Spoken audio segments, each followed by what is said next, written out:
En début d'année, on a un monsieur qui nous a rapporté ses chaussures qu'on lui avait offert pour son bac en 76. Et qu'on a ressemblé et il est reparti avec. C'est chouette. Ce que je souhaite, c'est de me retrousser les manches et d'essayer de faire un peu ma part. Et je me suis lancé dans ce projet de reprendre une entreprise qui aurait un peu d'impact et qui pourrait montrer qu'on peut encore fabriquer en France des belles choses, des beaux objets utiles avec un beau savoir-faire et une équipe enthousiaste, passionnée. C'est pas pour rien que ce savoir-faire est arrivé jusqu'à nous aujourd'hui. À nous, en tant que passeurs de témoins, de continuer à le transmettre aux générations futures pour garder ce savoir-faire dans les Pyrénées.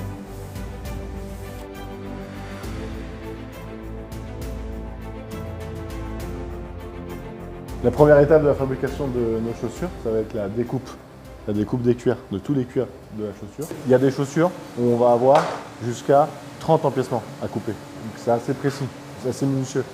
Et sachant que comme on fait beaucoup de personnalisation, très souvent d'une chaussure à l'autre, c'est pas les mêmes cuirs, c'est pas les mêmes empiècements, les mêmes pointures. Et donc du coup, il y a une remise en cause en permanence entre le cuir à choisir et les empiècements à trouver pour la paire. Et donc à la fin, vous allez avoir, voilà, ça c'est une caisse en fait. Une caisse, c'est une paire de chaussures. Que ce soit les blocs mousse, tous les empiècements de cuir, la doublure, donc c'est un vrai puzzle. La deuxième étape, c'est la piqûre ici. Donc la piqûre, ça consiste à coudre tous les empiècements découpés ensemble jusqu'à ce que ça devienne une tige. La chaussure, en fait, on va parler de tige quand tout sera cousu et assemblé. Donc là, on retrouve la doublure de la chaussure et les cuirs du dessus. C'est à cette étape qu'on va incorporer aussi des mousses de confort et également les anneaux, les crochets, les œillets des chaussures. Toutes ces étapes sont faites à la main dans l'atelier. C'est des gestes hyper précis, ça. On va trouver des machines qui vont pouvoir tout faire, mais des produits complexes comme ces chaussures, elles seront forcément faites à la main. Maintenant, nous, le choix qu'on a fait, c'est de l'internaliser à l'atelier et non pas de le sous-traiter ailleurs, ce qui est souvent fait dans le milieu de la chaussure. Les piqueuses sont souvent soit au Portugal, soit dans les pays africains ou dans l'Europe de l'Est, mais c'est assez rare d'en trouver en France. Il y en a encore, on n'est pas les seuls, attention. Mais du coup, c'est un savoir-faire qui est difficile à capter. Ça ici, c'est le résultat de la piqûre. C'est la première fois qu'on a la chaussure qui apparaît en 3D. À partir de là, on va installer les anneaux et les crochets avant d'aller à l'étape d'après. C'est ce qu'est en train de faire Olivier. Ça nécessite de la précision et de la concentration. Déjà parce que c'est un matériel qui est assez ancien, donc qui peut être capricieux. Donc il faut être précis dans les gestes. Il ne faut pas froisser la machine, sinon elle s'enraye. Ça, c'est des machines comme on n'en fait plus. Mais au moins, c'est simple à entretenir. Mais c'est machine qui date de quand? Elle a plus de 60 ans, plus de 70 ans. Ce chariot, c'est le travail de la piqûre en attente de mariage. Et on se rend bien compte de la complexité de ce métier parce que chaque chaussure est différente. On a des cuirs différents, on a des textures différentes, les couleurs de fil qui sont différentes. Et donc c'est une remise en question permanente, justement pour pouvoir répondre à cette demande personnalisée des clients. Donc ici, bienvenue à la salle des mariages. C'est la suite logique après la piqûre. Donc la salle des mariages, c'est un vrai terme d'atelier de fabrication de chaussures. C'est à partir de là qu'on va marier, qu'on va associer une tige, la tige qui a été piquée avec les anneaux et les rivets installés, avec une forme. Et donc cette forme, c'est ce que vous voyez derrière moi sur les étagères. C'est ce qui va donner, c'est en fait le moule de la chaussure.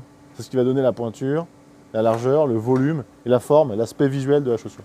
C'est autour de ça qu'on va faire le montage, qu'on va refermer la chaussure. Au Souleur, la spécificité de l'atelier, ça va être la fabrication à la commande. Et donc du coup, comme on a peu de stock, on va fabriquer la chaussure pour vous.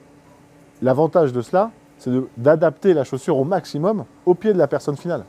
Et donc si vous avez un pied compliqué, un pied un peu plus large que la moyenne, un coup de pied compliqué avec une voûte creuse, un hallux valgus, eh bien on va pouvoir justement prendre ces données, prendre les empreintes, mesurer le volume du pied global, le reporter sur le bon de fabrication. Et c'est dans cette pièce qu'on va adapter la forme standard en semi-mesure au plus proche du pied du client final. Et du coup, ce chariot est prêt pour passer à l'étape de montage. Donc on y va tout de suite.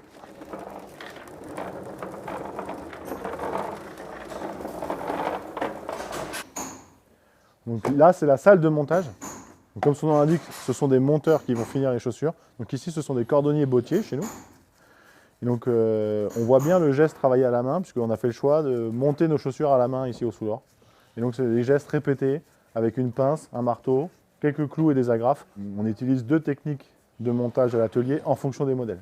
On va avoir un cousu petit point 10 sandalettes, c'est ce qu'est en train de faire Dominique sur nos chaussures de montagne. Donc avec une couture simple qui fera le tour de la chaussure. Et ensuite on va utiliser une technique qui s'appelle le cousu norvégien. Celle-ci est plus chronophage, elle est plus complète, avec l'utilisation d'une pièce en cuir supplémentaire en fait, sur le bord de la chaussure. Et là on voit qu'on a 2 coutures. Une fois que l'intercalaire est installé et cousu, on a ce rendu de la chaussure. Et donc on voit bien en fait, si vous voulez, la couture simple qui vient enfermer la tige avec l'intercalaire ici. Et c'est sur cet intercalaire qu'on viendra coller la semelle d'usure. Et c'est celle-ci qu'on pourra enlever et remettre pour réparer. Alors, en début d'année, on a un monsieur qui nous a rapporté ces chaussures qu'on lui avait offert pour son bac en 76 et qu'on a ressemblé et il est reparti avec. Donc c'est assez chouette. Voilà. Donc, nous voici à l'atelier de bichonnage. On va faire un premier contrôle qualité, c'est la fin de production. Puis on va vérifier qu'il n'y ait pas de traces, qu'il n'y ait pas de taches, que la couleur et le cuir choisi sont bien respectés par rapport à ce que le client voulait au départ. On va ensuite installer un petit vernis, qu'on appelle la déforme, sur la tranche de la semelle de la chaussure. C'est ce qu'est en train de faire Sullivan en ce moment. Et on va installer le lacet définitif. Et puis après, ça va partir à l'expédition pour nos clients. Pour se rendre compte du travail global de la chaussure, c'est entre 12 et 15 heures de travail. Le Soulor a été créé donc en 1925 dans la petite ville de Pontac, qui se trouve à une quinzaine de kilomètres de Naï, par la famille Paradis Pommiès, donc une famille d'artisans cordonniers bottiers, qui au départ a eu cette idée de créer, il y avait beaucoup d'activités autour du cuir, il y avait des tanneurs, il y avait des fabricants de chaussures à Pontac, c'était un vrai berceau du cuir et de la chaussure. Et ils ont voulu équiper, chausser les travailleurs de la montagne, donc notamment les éleveurs, les agriculteurs et puis bien sûr les bergers. Et puis cet atelier s'est agrandi, s'est transmis de génération en génération.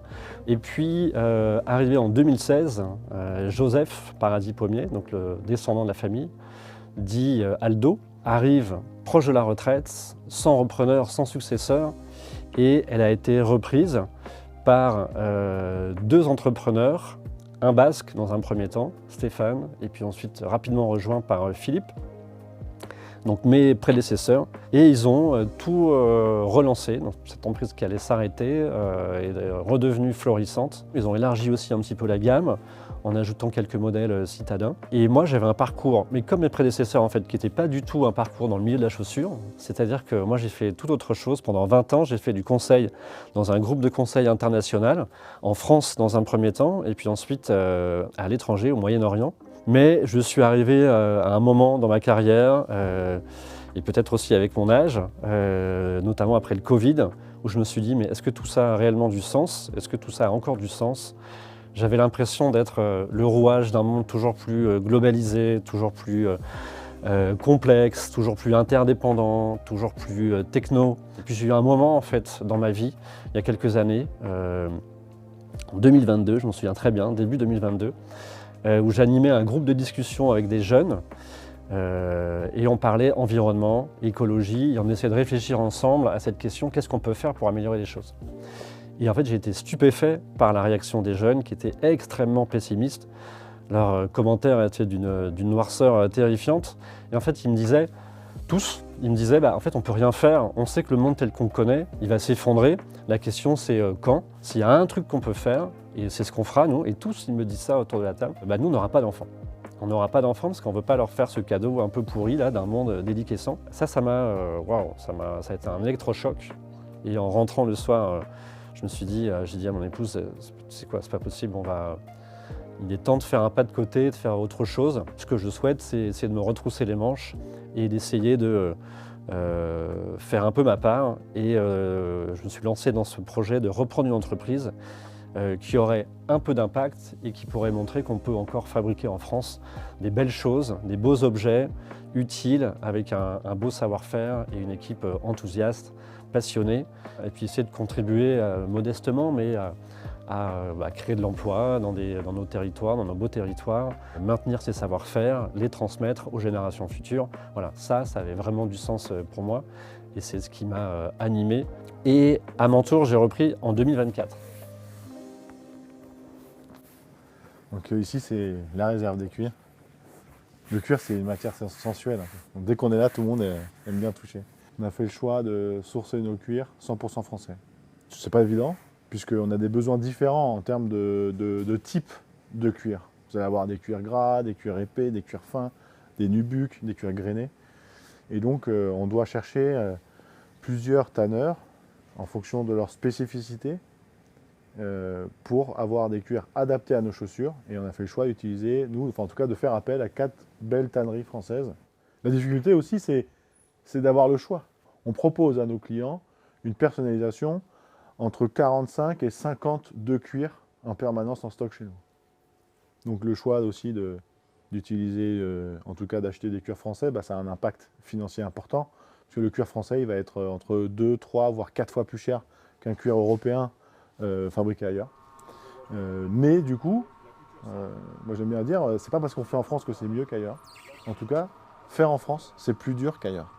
Et donc forcément, comme c'est plus dur qu'ailleurs, les gens qui fabriquent en France vont avoir à cœur à faire un produit de meilleure qualité. En tout cas, de faire la meilleure qualité qu'il soit. La meilleure qualité possible. Chez nous, nos chaussures, elles sont entre 400 et 500 euros.